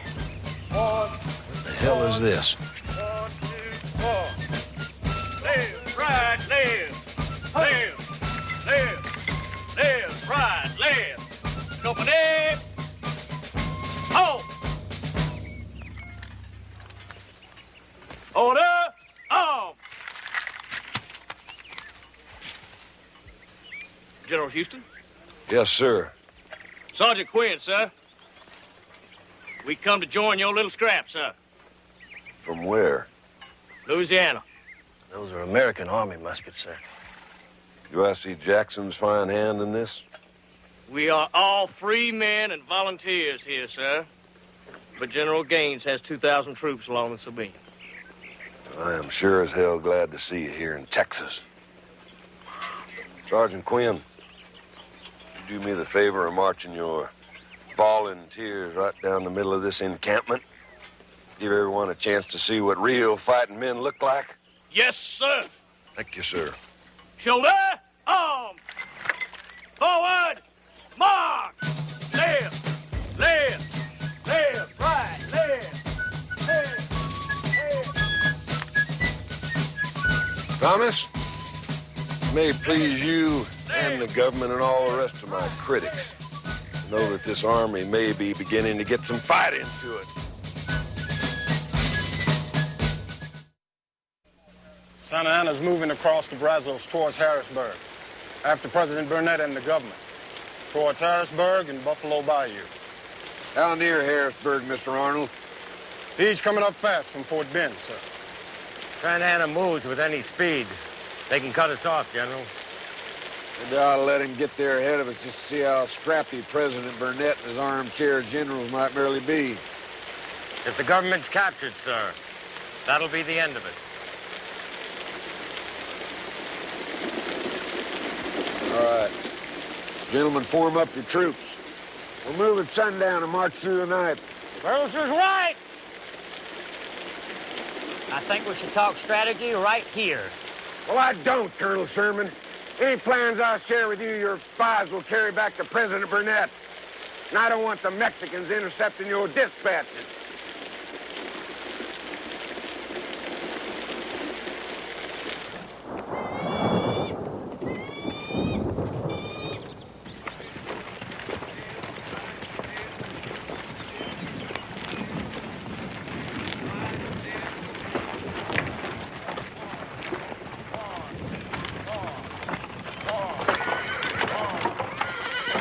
Pointing south, gentlemen.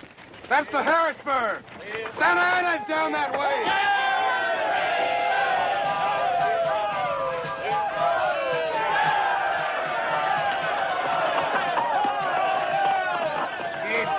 Stay with the civilians and guard the wagon train.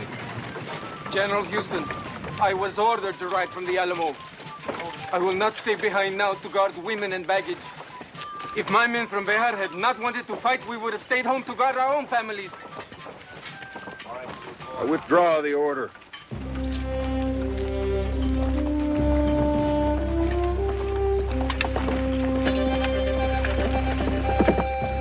Keep it moving, boys. Don't let those Kentucky men outlaw. Pick up the step. Keep it moving.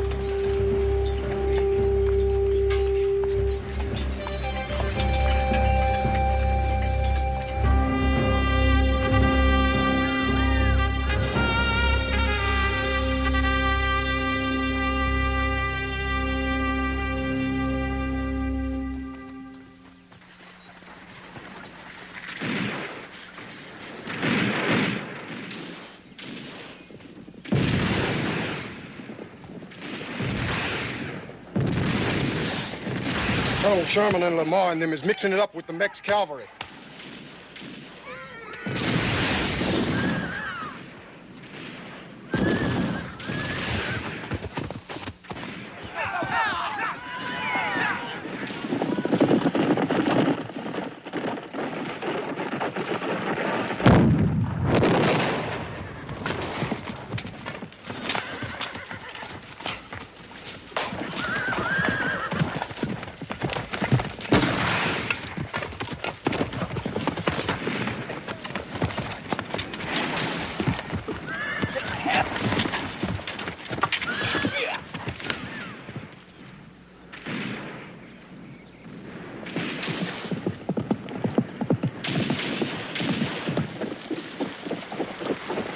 Sherman, I told you not to engage the enemy unless attacked. They fired cannon at us, Houston. I don't care if they rain brimstone down your collars. My orders will be respected. Mr. Lamar, I also hold you responsible for this action. But you are a fighter, sir. I commend your courage.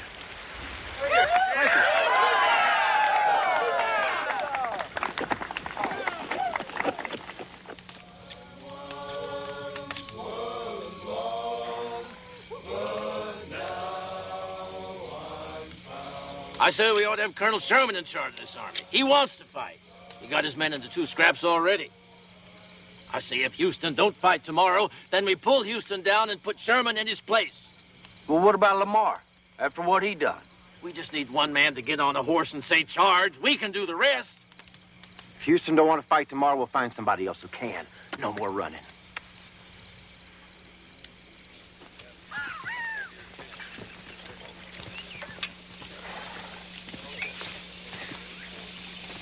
All right, damn.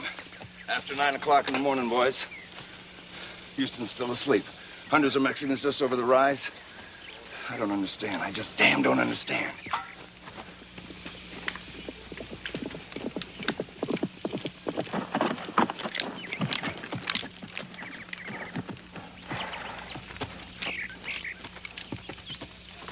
General, you better wake up. General, Santa Anna did get reinforced. Those 500 under General Cost just marched in. There's pitching camp. He's had most of the rest of them up all night, building barricades. Thank you, Mr. Smith.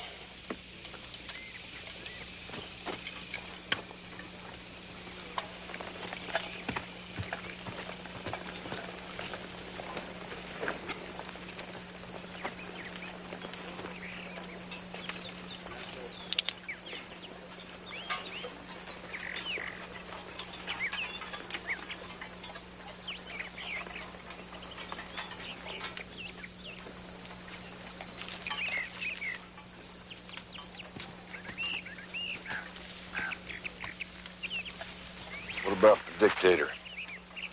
He ain't doing any more than you are. We got a glass on him this morning at sunup. He's just walking around. Appeared to me be a little lazy.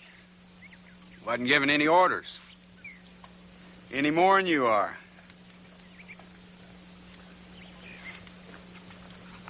I think he figures to rest up for a while. Stand by, Mr. Smith. I may have work for you.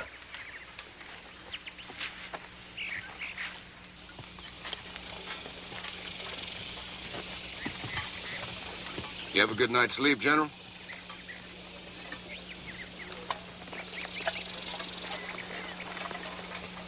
Yes, sir, I had a very good night's sleep. First I've had in a long time. How'd you sleep, son? I slept fine. Are you up for a fight?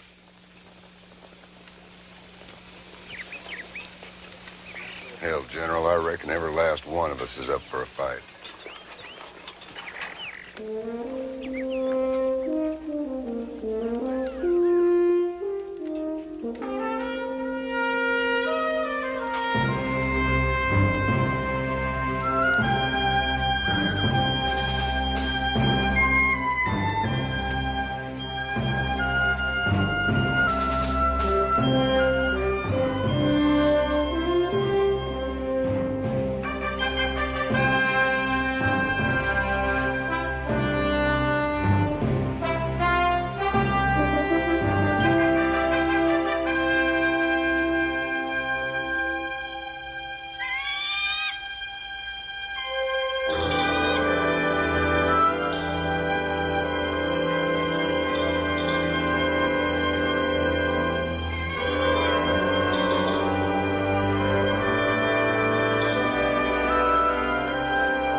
Smith.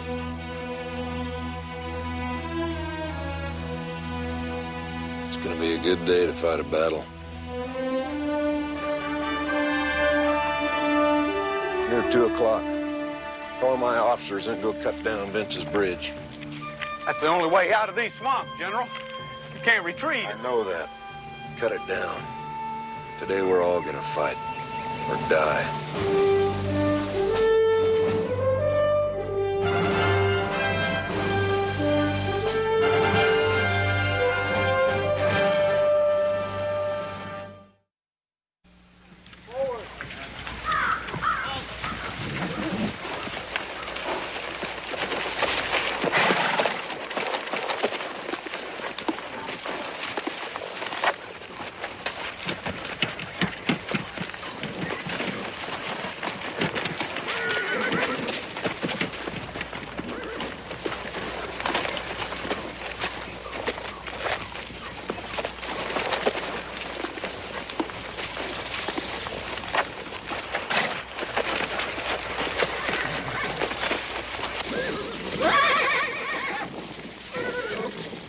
All right, boys.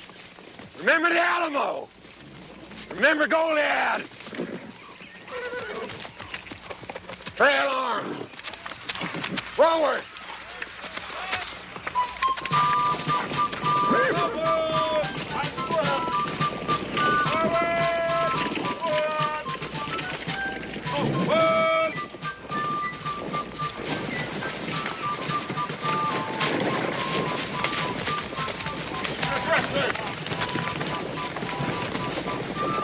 Denson's Ridge is down, boys. No place to go. Fight for your lives. Prepare to fight.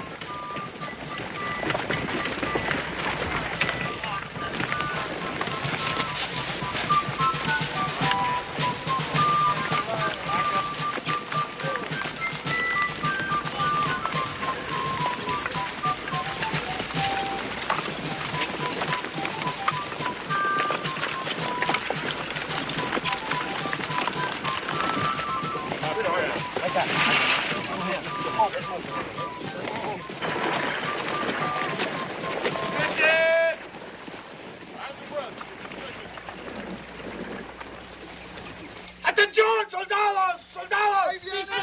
¡Nos ataquen! ¡Todos en fila! ¡Listos!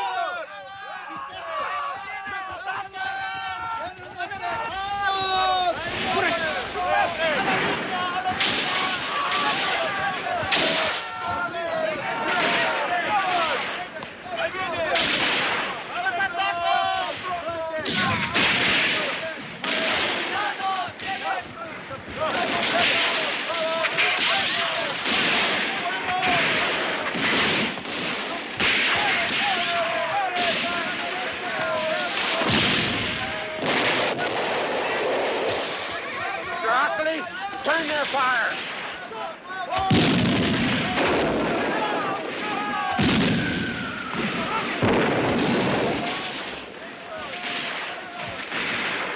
¡Mi caballo!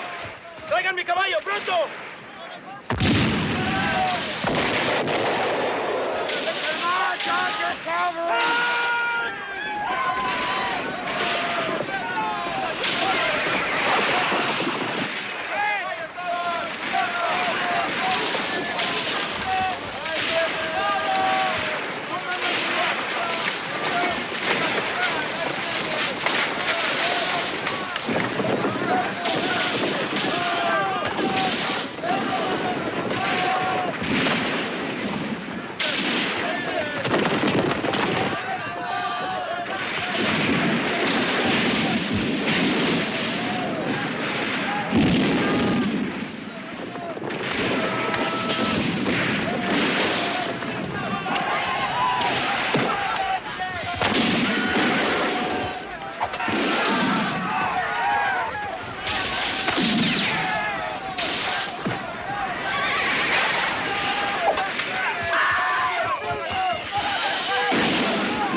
Butcher got away, General.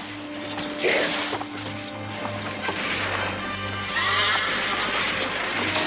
Dean, I want you to find me the dictator. I don't want him alive. Go on, find him. Vámonos, hombres.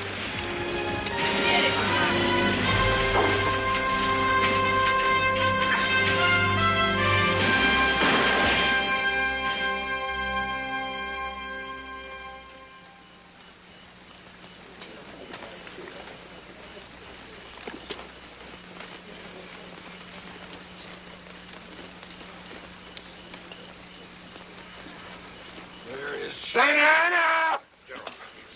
Your leg is shattered. You must not move it. The Santa Ana skeptic's entire victory is meaningless. Sam, the ferry's guarded. Vince's bridge is down. But we'll find him, sir, if he lives. And you rest and try to enjoy your triumph.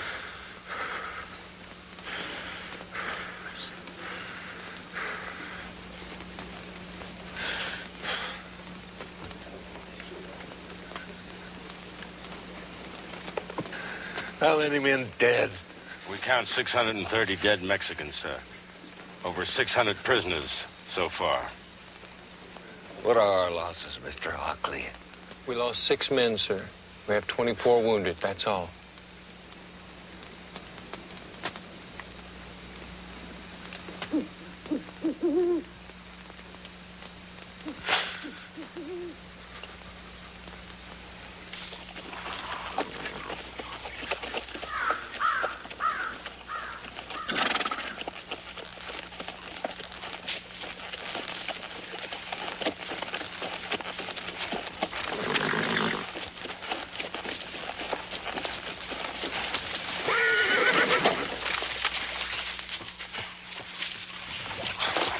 Max.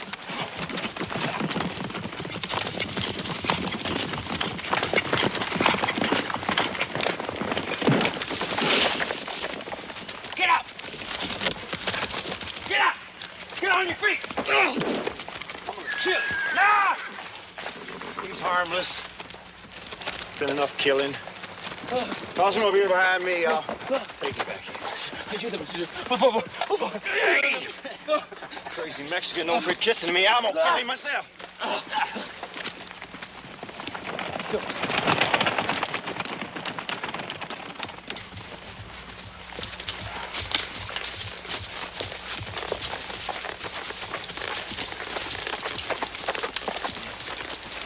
There you are, fella. Keep yourself alive.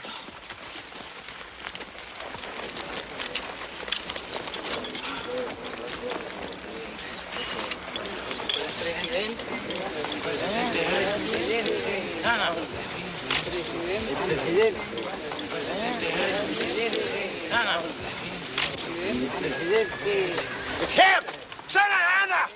Santa Ana! Santa Ana!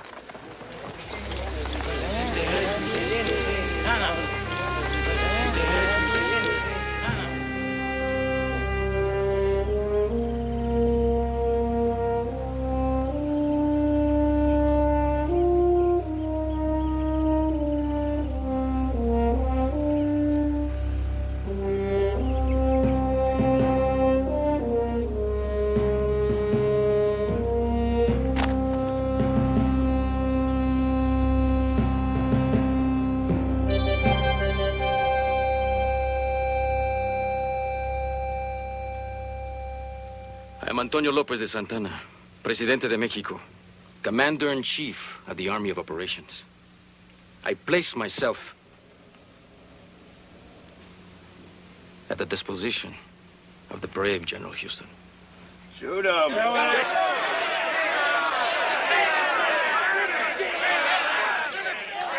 quiet. Be quiet, I say! General Santa Ana, sit down.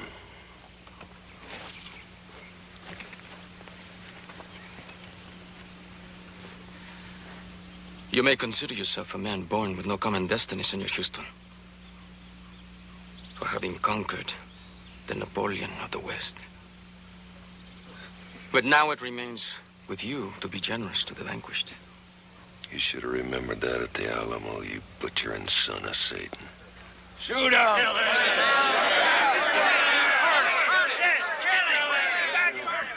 I summoned them to surrender.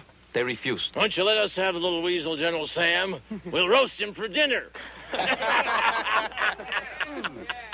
Hockley, get some paper. General Santa Anna is going to write a note to all his generals, ordering them to surrender or march back into Mexico, south of the Rio Grande.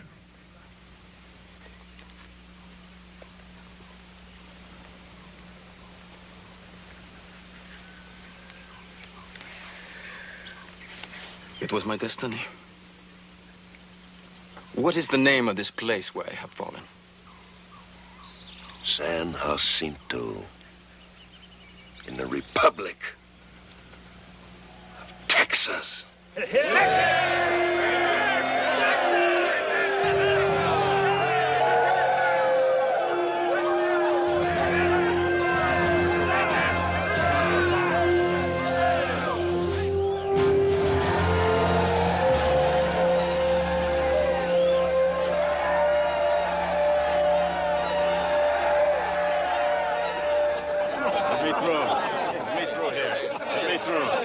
Sorry, old fella. General's tired and busy. Tell him the president's on the field of battle. Hockley? Yes, sir. I want to dictate a letter to the president. President Burnett, sir. No, not that hog thief, the president. Andrew Jackson.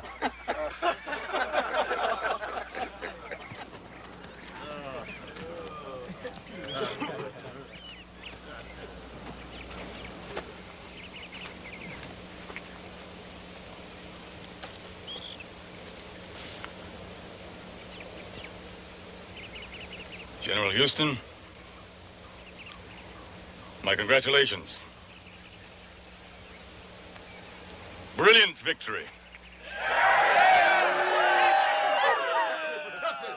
Thank you, sir. I didn't expect to see you.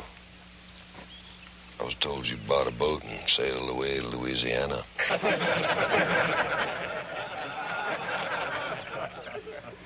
Well, here I am. They lied.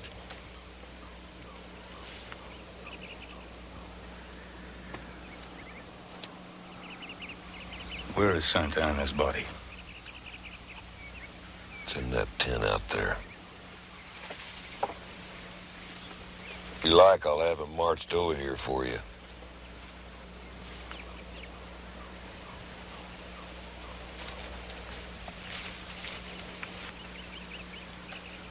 You mean you didn't kill him? I need him alive. There are 3 more Mexican armies in Texas, each one of them larger than ours. We are in grave danger. Mr. Houston, your wound is obviously severe. Incapacitating. You are relieved of this command.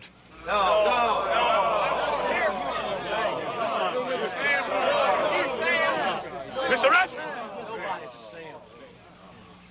you are now in command of all military forces in Texas.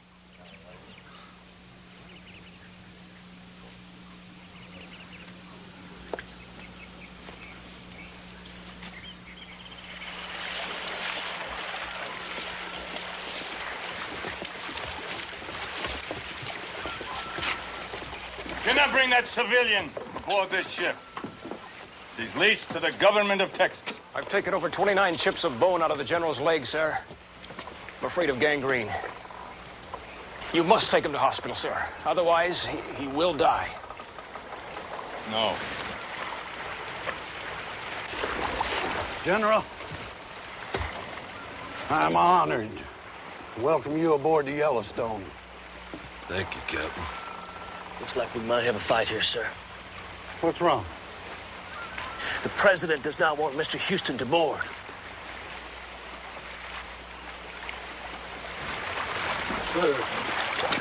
I am captain of the Yellowstone. General Houston will be aboard this ship, or she will not go to Galveston nor anywhere. General Houston's army killed 700 Mexicans. Are you sure you want to try to keep him off this boat?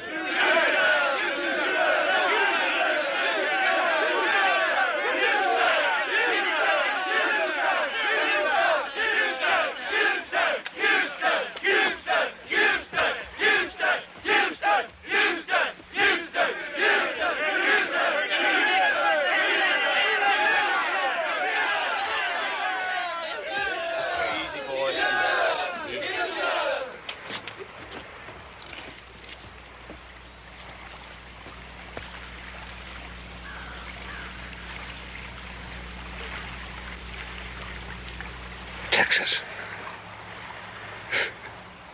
She's yours now, boys. Keep her free.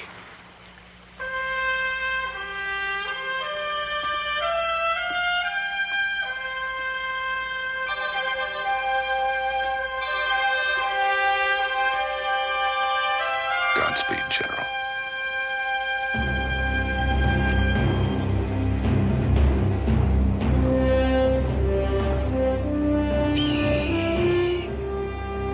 Sam Houston survived his wounds and became president of the free and sovereign Republic of Texas.